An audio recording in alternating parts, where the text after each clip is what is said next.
Hey, what's up guys? So we're here to show off the new @Ignister archetype gameplay, which is basically all about actually utilizing all of the Yu-Gi-Oh! Extra deck monsters. We're talking Fusion, Synchro, Exceed, and Link all into one deck. Because originally, I thought this was just going to be a Link spam deck, and I was like, well, the Code Talker archetype can do it very well with Signet Codec. But this is going to be a little bit different because you're able to, of course, go through all of the different things in the extra deck.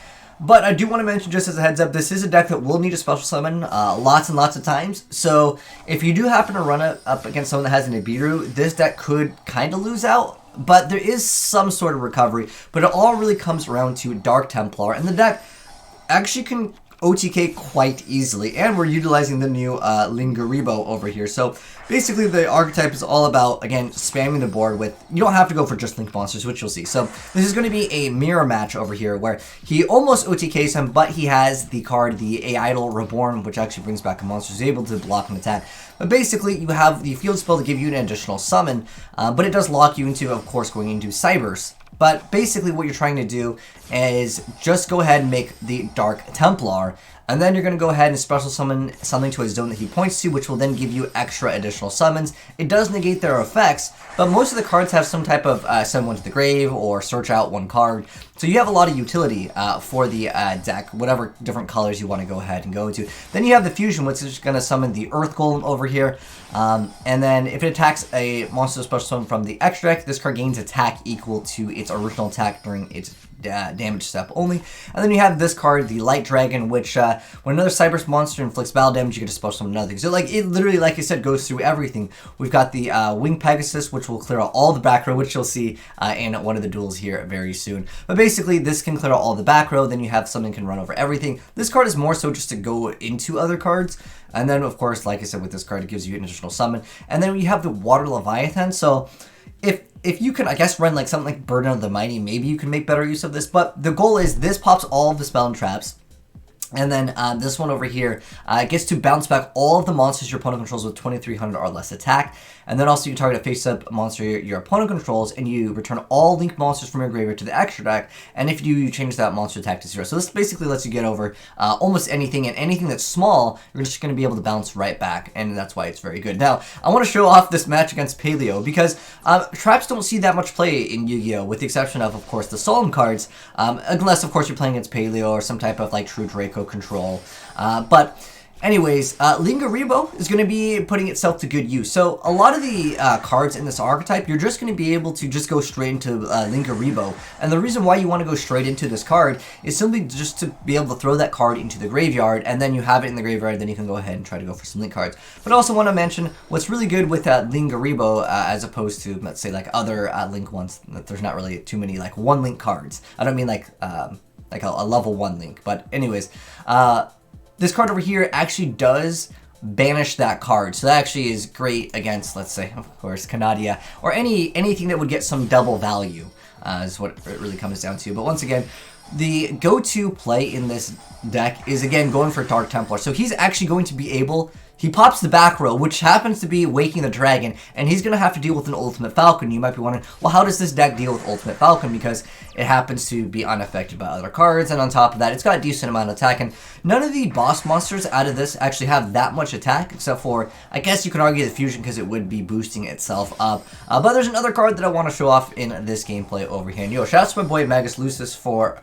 showcasing off his build of this deck. This is more pure variant. You can definitely run it in with like the Code Talkers, which is what you guys saw. But basically, it's go for Dark Templar, go ahead and special summon something to it, and then you're going to be able to go ahead and get out double monsters. So basically, you have this guy and then 3 monsters. And then this card has the effect where it does negate their effects, but when this card does destroy an opponent's monster by battle, you get to special summon a Cybers monster from your graveyard. So you can actually extend your combos a little bit further in OTK. This deck is really all about OTKing your opponent. So once we go ahead and make the Light Dragon, this is the card over here though, that is going to be boosting your monsters up, just in case there is something that is too strong, you don't have access to the Fusion. So during damage calculation with Tal Strike, you're able to gain attack equal, your monster's attack becomes equal to the attack of the opponent's monster it's battling, and then during that damage calculation only. And also the control of a monster destroyed by that battle takes damage equal to the destroyed monster's original attack. So you're going to actually be able to OTK very easy with this card. And then if your at Ignister monster would be destroyed by battle,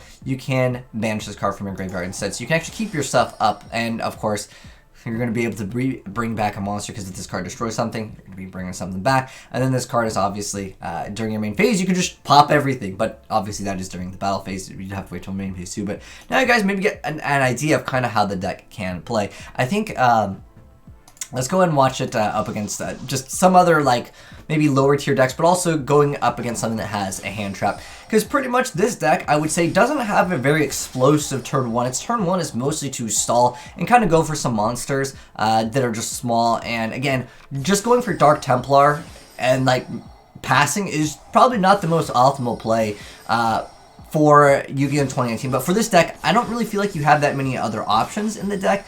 I mean, if you are able to special summon a monster during your opponent's turn, yeah, you can get the extra cards, of course, with the Dark Templar. But this deck is all really about Dark Templar. I mentioned it several times. But here we have the Fire Phoenix. So if this card is destroyed by a card effect, you get to destroy one monster your opponent controls.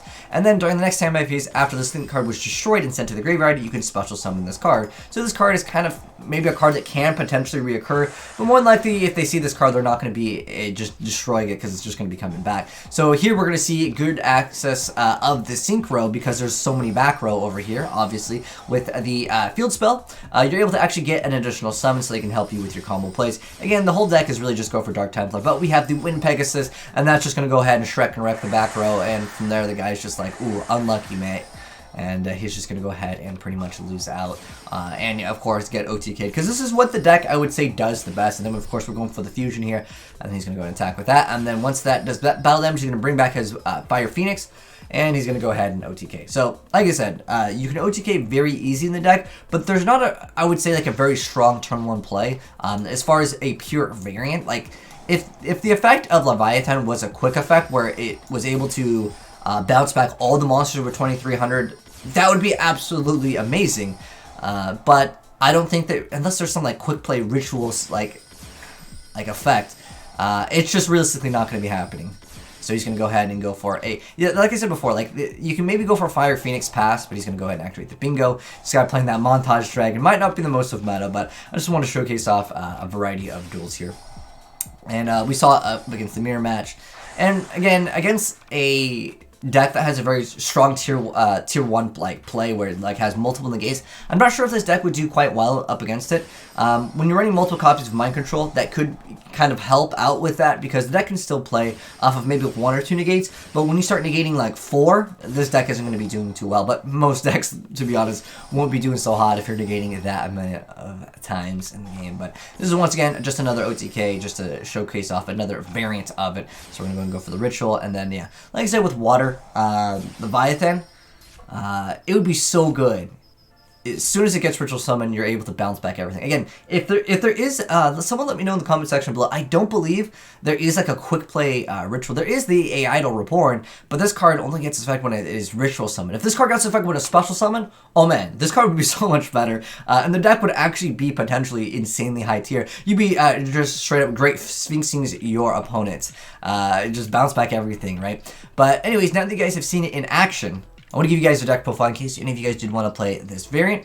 And I do also have replays of the new Noble Knight that got announced. So if you guys want to check that out and you're new to the channel here, hit the subscribe and turn on that bell and you'll definitely see it. But we got a deck profile to go over, so let's go ahead and hop right into it. So first off, 2 copies of Nibiru. Like I said, this deck will have problems against those decks that set up tier like turn 1. And I think that playing 3 Nibirus is totally fine in the deck because I feel like that's what really makes this deck not so great. It's really great at OTKing, but we have 3 copies of the Picari, 3 copies of the Doyon, 3 copies of Bururu.